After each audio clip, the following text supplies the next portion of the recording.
नमस्कार प्यारे साथियों, जैसा कि आप सभी जानते हैं आज एकादशी है। तो आइए जानते हैं एकादशी के बारे में।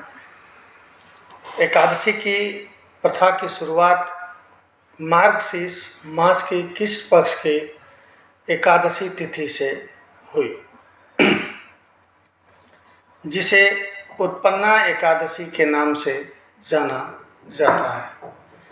इस दिन भगवान विष्णु के शरीर से एक देवी उत्पन्न हुई थी, जिन्होंने मुर राक्षस का वध किया था, जिससे प्रसन्न होकर भगवान विष्णु ने इस देवी का नाम एकादशी रखा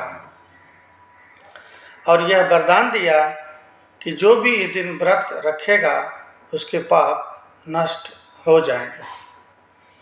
उत्पत्ति की कथा है। पौराणिक कथा के अनुसार जब भगवान विष्णु योग निद्रा में थे, तब मुर नामक राक्षस उन पर आक्रमण करने वाला था। उसी समय विष्णु के शरीर से एक दिव्य देवी प्रकट हुई, जिन्होंने मुर का वध किया। एकादशी देवी के नामकरण भगवान विष्णु ने प्रसन्न होकर इस देवी को एकादशी नाम दिया, क्योंकि वह मार्गशीर्ष मास की किस पक्ष की एकादशी को उत्पन्न हुई थी। व्रत का आरंभ भगवान विष्णु ने कहा कि अब से एकादशी के दिन मेरी पूजा के साथ साथ तुम्हारी भी पूजा होगी, और जो भी इस दिन व्रत रखेगा वह पापों से मुक्त हो जाएगा। आइए जानते हैं देव उठनी एकादशी के बारे में। देव उठनी एकादशी कार्तिक मास के शुक्ल पक्ष की एकादशी को मनाई जाती है, जो आषाढ़ शुक्ल पक्ष एकादशी देवशयनी एकादशी के 4 महीने बाद आती है। इस दिन भगवान विष्णु 4 महीने की योग निद्रा से जागते हैं और सृष्टि के कार्यभार को फिर से संभालते हैं।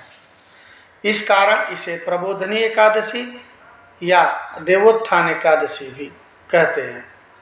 इसके साथ ही चतुर्मास का समापन होता है और शुभ एवं मांगलिक कार्यों का शुभारंभ होता है। क्यों की जाती है देव उठनी एकादशी? भगवान का जागरण। यह पर्व भगवान विष्णु के शयन काल के बाद जागने का प्रतीक है, इसीलिए उनकी पूजा की जाती है। चतुर्मास का अंत होता है। आषाढ़ शुक्ल एकादशी से शुरू हुए चतुर्मास का इसी दिन समापन होता है। शुभ कार्यों की शुरुआत होती है। चतुर्मास के अंत के साथ ही विवाह, गृह प्रवेश जैसे मांगलिक और शुभ कार्य फिर से शुरू हो जाते हैं। पूर्ण एवं मोक्ष की प्राप्ति होती है। इस व्रत को करने से सभी पापों से छुटकारा मिलता है और मोक्ष की प्राप्ति होती है। तुलसी विवाह। इसी दिन शालिग्राम रूपी भगवान विष्णु का तुलसी से विवाह कराया जाता है, इसीलिए इसे तुलसी विवाह भी कहते हैं। प्यारे साथियों, आशा करते हैं कि इस वीडियो के माध्यम से आप सभी श्रोतागण ये जान पाए होंगे कि एकादशी कब शुरू हुई, क्यों शुरू हुई, क्यों मनाई जाती है और इसके क्या फायदे हैं। अतः सनातन धर्म से जुड़ी जानकारी मिलती रहे, इसके लिए चैनल को लाइक, शेयर और सब्सक्राइब करते रहें। नमस्कार।